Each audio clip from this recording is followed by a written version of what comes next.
The return journey. When Bilbo came to himself, he was literally by himself. He was lying on the flat stones of Ravenhill, and no one was near.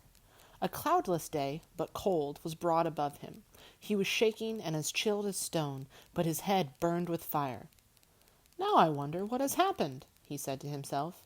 "At any rate, I am not yet one of the fallen heroes, but I suppose there is still time enough for that." He sat up painfully. Looking into the valley, he could see no living goblins. After a while, as his head cleared a little, he thought he could see elves moving in the rocks below. He rubbed his eyes. Surely there was a camp still in the plain some distance off, and there was a coming and going about the gate. Dwarves seemed to be busy removing the wall, but all was deadly still. There was no call and no echo of song. Sorrow seemed to be in the air. "Victory after all, I suppose," he said, feeling his aching head. "Well, it seems a very gloomy business." Suddenly he was aware of a man climbing up and coming toward him. "Hello there!" he called with a shaky voice. "Hello there! What news?" "What voice is it that speaks among the stones?" said the man, halting and peering about him, not far from where Bilbo sat. Then Bilbo remembered his ring. "Well, I'm blessed," said he. "This invisibility has its drawbacks, after all. Otherwise, I suppose I might have spent a warm and comfortable night in bed." "It's me, Bilbo Baggins, companion of Thorin," he cried, hurriedly taking off the ring. "It is well that I have found you," said the man, striding forward. "You are needed, and we have looked for you long. You would have been numbered among the dead, who are many, if Gandalf the wizard had not said that your voice was last heard in this place. I have been sent to look here for the last time. Are you much hurt?" "A nasty knock on the head, I think," said Bilbo. "But I have a helm and a hard skull. All the same, I feel sick, and my legs are like straws." "I will carry you down to the camp in the valley," said the man, and picked him up lightly up. The man was swift and sure-footed. It was not long before Bilbo was set down before a tent in Dale, and there stood Gandalf, with his arm in a sling. Even the wizard had not escaped without a wound, and there were few unharmed in all the host. When Gandalf saw Bilbo, he was delighted. "Baggins!" he exclaimed. "Well, I never! Alive, after all. I am glad. I began to wonder if even your luck would see you through. A terrible business, and it nearly was disastrous. But other news can wait. Come," he said more gravely, "you are called for." And leading the hobbit, he took him within the tent. "Hail, Thorin!" he said as he entered. "I have brought him." There indeed lay Thorin Oakenshield, wounded with many wounds, and his rent armor and notched axe were cast upon the floor. He looked up as Bilbo came beside him. "Farewell, good thief," he said. "I go now to the halls of waiting to sit beside my fathers until the world is renewed. Since I leave now all gold and silver, and go where it is of little worth, I wish to part in friendship from you, and I would take back my words and deeds at the gate." Bilbo knelt on one knee, filled with sorrow. "Farewell, King under the mountain," he said. "This is a bitter adventure, if it must end so, and not a mountain of gold can amend it. Yet I am glad that I have shared in your perils. That has been more than any Baggins deserves." "No," said Thorin. "There is more in you of good than you know, child of the kindly West. Some courage and some wisdom, blended in measure. If more of us valued food and cheer and song above hoarded gold, it would be a merrier world. But sad or merry, I must leave it now. Farewell." Then Bilbo turned away, and he went by himself and sat alone wrapped in a blanket. And, whether you believe it or not, he wept until his eyes were red and his voice was hoarse. He was a kindly little soul. Indeed, it was long before he had the heart to make a joke again. "A mercy it is," he said at last to himself, "that I woke up when I did. I wish Thorin were living, but I am glad that we parted in kindness. You are a fool, Bilbo Baggins, and you made a great mess of that business with the stone, and there was a battle, in spite of all your efforts to buy peace and quiet. But I suppose you can hardly be blamed for that."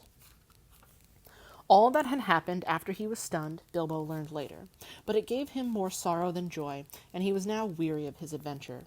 He was aching in his bones for the homeward journey. That, however, was a little delayed, so in the meantime I will tell something of events. The eagles had long had suspicion of the goblins' mustering. From their watchfulness, the movements in the mountains could not be altogether hid. So they too had gathered in great numbers under the great eagle of the misty mountains, and at length, smelling battle from afar, they had come speeding down the gale in the nick of time. They it was who dislodged the goblins from the mountain slopes, casting them over precipices, or driving them down shrieking and bewildered among their foes. It was not long before they had freed the lonely mountain, and elves and men on either side of the valley could come at last to the help of the battle below. But even with the eagles they were still outnumbered. In that last hour Beorn himself had appeared. No one knew how or from where. He came alone and in bear's shape, and he seemed to have grown almost to giant size in his wrath. The roar of his voice was like drums and guns, and he tossed wolves and goblins from his path like straws and feathers. He fell upon their rear and broke like a clap of thunder through the ring. The dwarves were making a stand still about their lords on a low rounded hill. Then Beorn stooped and lifted Thorin, who had fallen pierced with spears, and bore him out of the fray. Swiftly he returned, and his wrath was redoubled, so that nothing could withstand him, and no weapon seemed to bite upon him. He scattered the bodyguard, and pulled down Bolg himself, and crushed him. Then dismay fell on the goblins, and they fled in all directions. But weariness left their enemies with the coming of new hope, and they pursued them closely, and prevented most of them from escaping where they could.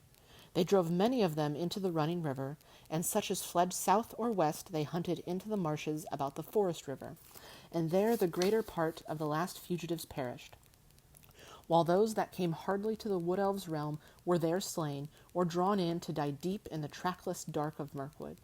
Songs have said that 3 parts of the goblin warriors of the north perished on that day, and the mountains had peace for many a year. Victory had been assured before the fall of night, but the pursuit was still on foot when Bilbo returned to the camp, and not many were in the valley save the more grievously wounded. "Where are the eagles?" he asked Gandalf that evening, as he lay wrapped in many warm blankets. "Some are in the hunt," said the wizard, "but most have gone back to their eyries. They would not stay here, and departed with the first light of morning. Dane has crowned their chief with gold, and sworn friendship with them forever." "I am sorry. I should have liked to see them again," said Bilbo sleepily.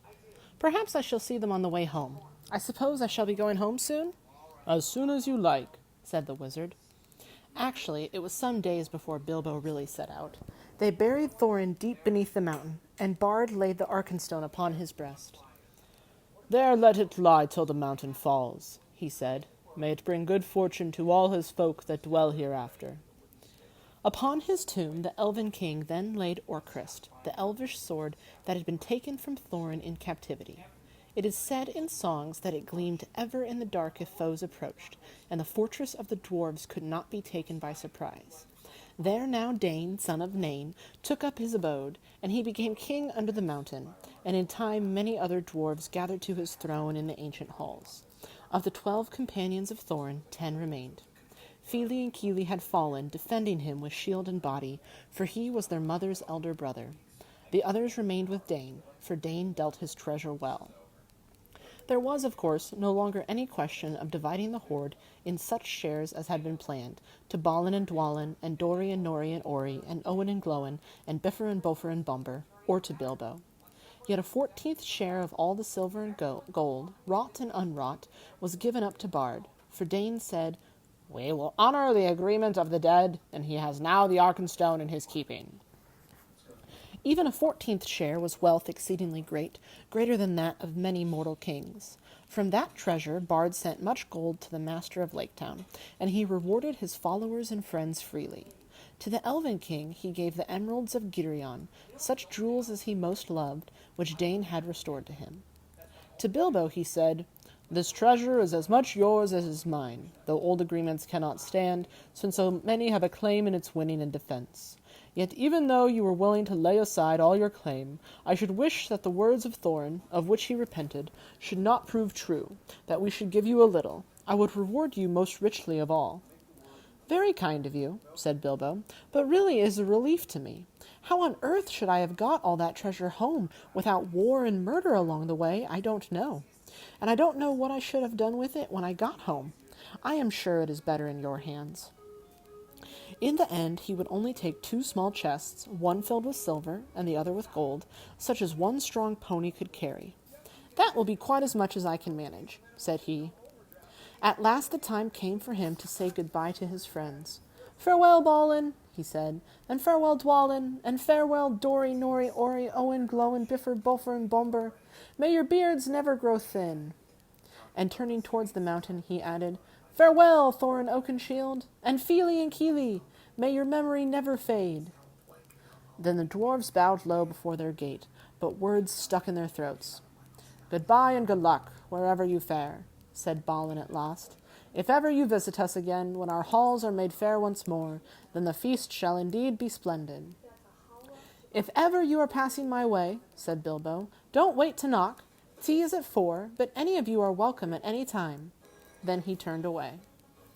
The elf host was on the march, and if it was sadly lessened, yet many were glad, for now the northern world would be merrier for many a long day. The dragon was dead, and the goblins overthrown, and their hearts looked forward after winter to a spring of joy. Gandalf and Bilbo rode behind the Elven King, and beside them strode Beorn, once again in man's shape, and he laughed and sang in a loud voice upon the road. So they went on until they drew near to the borders of Mirkwood, to the north of the place where the forest river ran out. Then they halted, for the wizard and Bilbo would not enter the wood, even though the king bade them stay a while in his halls. They intended to go along the edge of the forest and round its northern end in the waste that lay between it and the beginning of the Grey Mountains. It was a long and cheerless road, but now that the goblins were crushed, it seemed safer to them than the dreadful pathways under the trees. Moreover, Beorn was going that way too. "Farewell, O Elven King," said Gandalf. "Merry be the greenwood, while the world is yet young, and merry be all your folk." "Farewell, O Gandalf," said the king. "May you ever appear where you are most needed and least expected. The oftener you appear in my halls, the better shall I be pleased." "I beg of you," said Bilbo, stammering and standing on one foot, "to accept this gift." And he brought out a necklace of silver and pearls that Dane had given him at their parting. "In what way have I earned such a gift, O Hobbit?" said the king. "Well, I thought, don't you know," said Bilbo, rather confused, "that, some return should be made for your hospitality.